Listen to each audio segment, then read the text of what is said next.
సమరం news channel కు స్వాగతం. ఈనాటి ముఖ్యాంశాలు. పోసానికి 14 రోజుల రిమాండ్. సరస్వతి పవర్లో వాటాలన్నీ నావే. ఎన్సీఎల్టీలో విజయమ్మ కౌంటర్. మార్చి 5న విచారణకు రండి. గోరంట్ల మాధవ్కు నోటీసులు. ఓటెత్తిన పట్టభద్రులు. రికార్డు స్థాయిలో 69.57% పోలింగ్. అక్రమ నిర్మాణాలపై కఠిన చర్యలు. 1,00,000 మందికి ఉచితంగా కుట్టు మిషన్లు. పిక్కటిల్లిన కుక్క కాట్లు. జాబిల్లిపైకి డ్రోన్. అమృత తుల్యం కొబ్బరి పాలు. ఈరోజు వార్తలను చూద్దాం. పోసానికి 14 రోజుల రిమాండ్. మీరు చూపించిన రికార్డుల్లోని బూతు మాటలన్నీ నావే.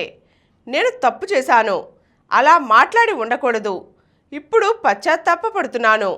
ఎందుకంటే నేను చేసేది చెప్పేది ఏమీ లేదని వైకాపా నేత, సినీ నటుడు పోసాని కృష్ణమురళి అన్నమయ్య జిల్లా ఎస్పీ విద్యాసాగర్ నాయుడు ఎదుట అంగీకరించారు.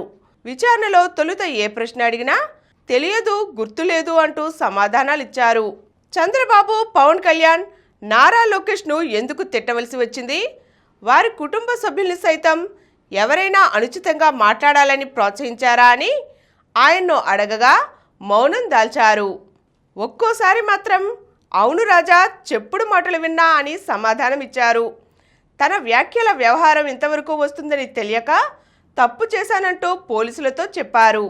ఈ విచారణ అనంతరం నేడు పోసాని కృష్ణమురళిని రాజంపేట సబ్ జైలుకు తరలించారు.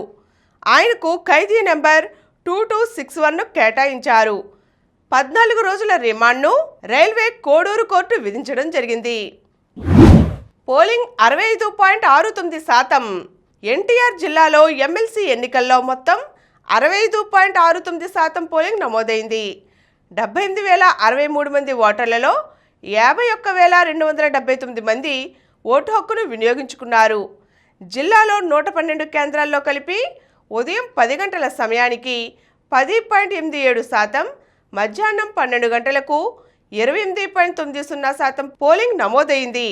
సాయంత్రం 4 గంటల సమయానికి జిల్లాలో 61.99% ఓటింగ్ నమోదైంది. కానీ అప్పటికి చాలా కేంద్రాల్లో ఓటర్లు బారులు తీరి ఉన్నారు. కొన్ని చోట్ల సాయంత్రం 5 గంటల వరకు పోలింగ్ సాగింది. సరస్వతి పవర్లో వాటాలన్నీ నావే. సరస్వతి లిమిటెడ్తో కానీ గిఫ్ట్ డీడ్తో కానీ షర్మిలకు సంబంధం లేదని, అయినా తన కుమారుడు జగన్, కోడలు భారతీరెడ్డి షర్మిలను వాటాల బదలాయింపు వివాదంలోకి లాగుతున్నారని, జగన్కు షర్మిలకు ఉన్న ఆస్తి వివాదాలను ఇక్కడ తీసుకురావడం ట్రిబ్యునల్ను తప్పుదోవ పట్టించడమేనని అన్నారు. సరస్వతి వాటాలపై సర్వహక్కులు తనవేనని, వారిద్దరి ఆస్తి వివాదాలతో నన్ను కోర్టులో నిలబెట్టారని పేర్కొన్నారు.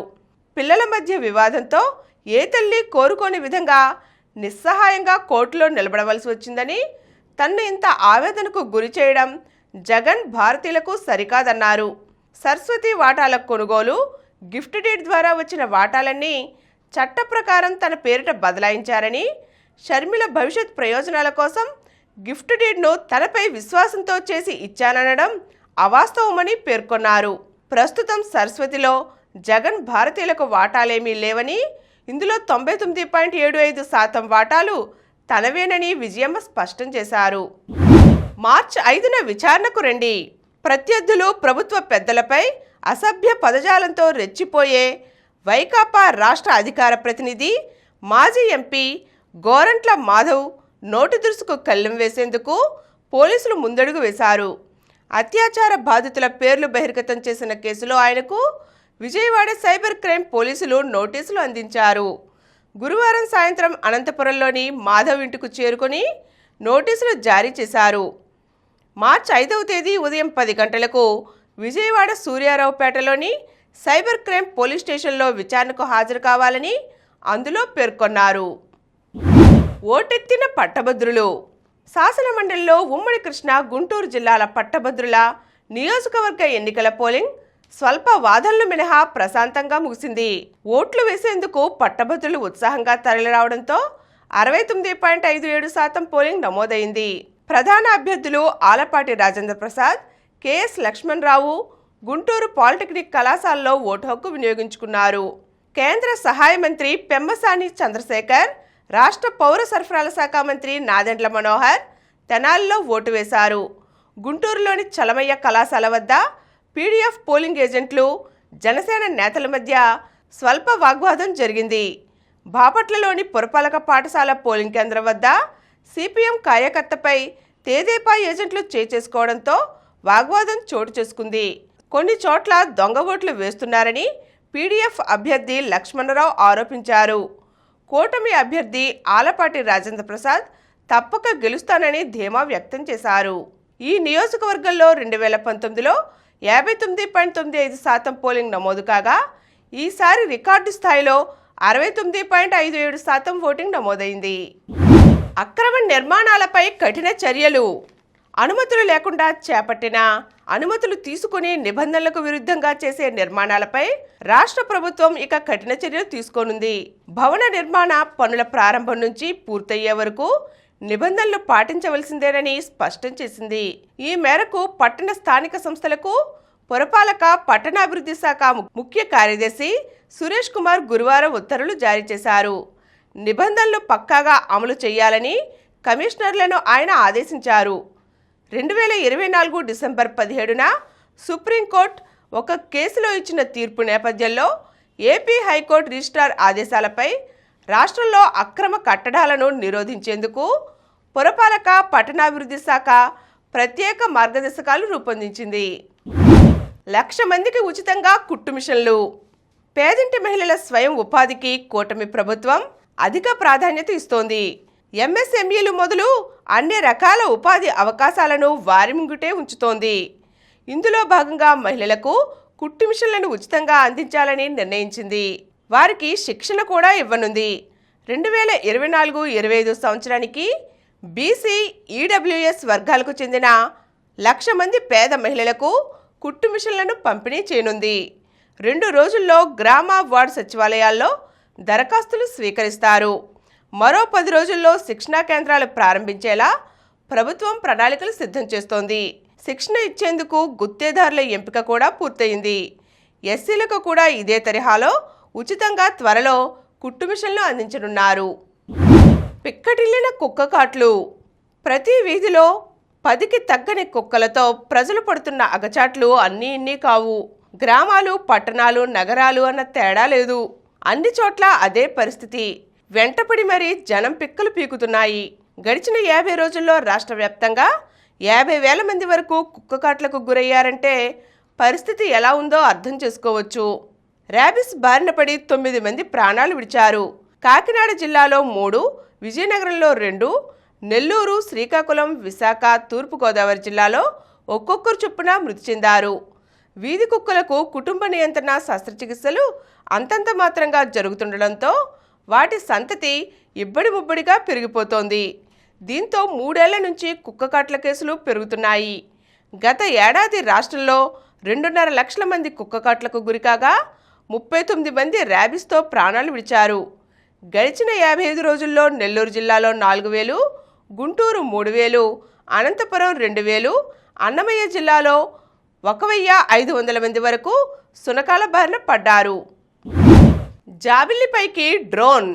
అమెరికాకు చెందిన ప్రముఖ ప్రైవేట్ కంపెనీ ఇంట్యూటివ్ మిషన్స్ తాజాగా కీలక అంతరిక్ష ప్రయోగం చేపట్టింది. చంద్రుడి దక్షిణ ధ్రువం వద్ద దిగేలా అథీనా అనే ల్యాండర్ను ప్రయోగించింది. అందులో ఓ డ్రోన్ను పంపించింది. నాసాకు చెందిన కెన్నడీ అంతరిక్ష ప్రయోగ కేంద్రం నుంచి స్పేస్ ఎక్స్ ఫాల్కన్ 9 రాకెట్ ద్వారా బుధవారం నింగిలోకి దూసుకువెళ్లిన అథీనా మార్చి 6న జాబిల్లిపైకి దిగనుంది. ఈ ల్యాండర్ ఎత్తు 15 అడుగులు.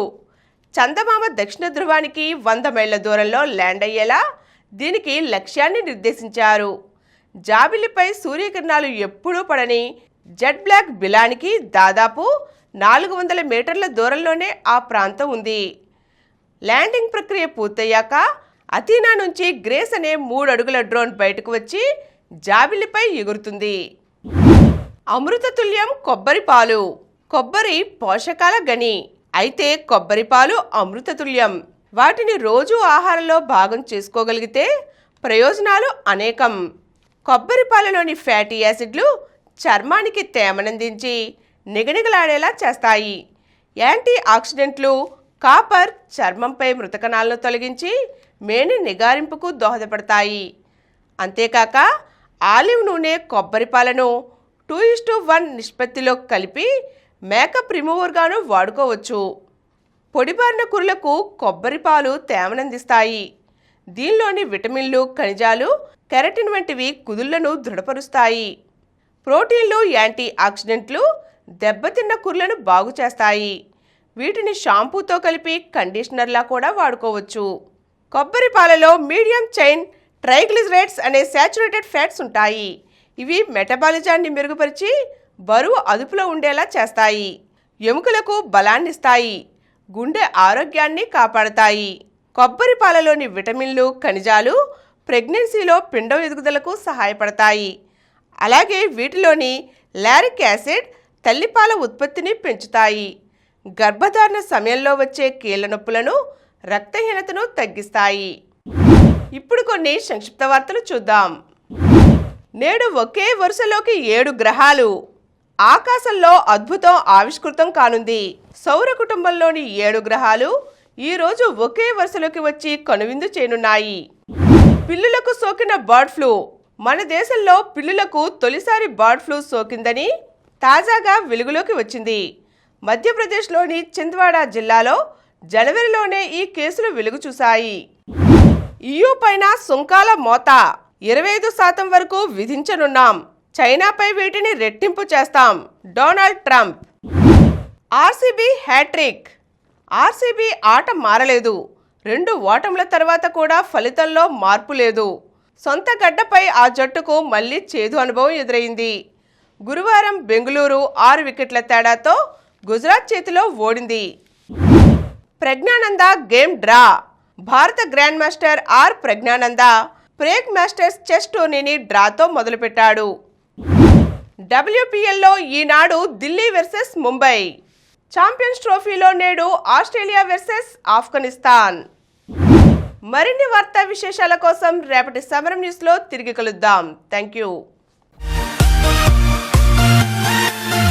ప్రతిరోజు వార్తా విశేషాల కోసం అనతి కాలంలోనే 20 కోట్లకు పైగా వ్యూస్ సాధించిన సమరం ఛానల్ సమర్పించు సమరం న్యూస్ ఛానల్కు సబ్స్క్రైబ్ చేయండి, లైక్ చేయండి, మీ ఫ్రెండ్స్కి షేర్ చేయండి. అలాగే ప్రక్కనున్న గంట సింబల్ని ప్రెస్ చేయడం మర్చిపోకండి.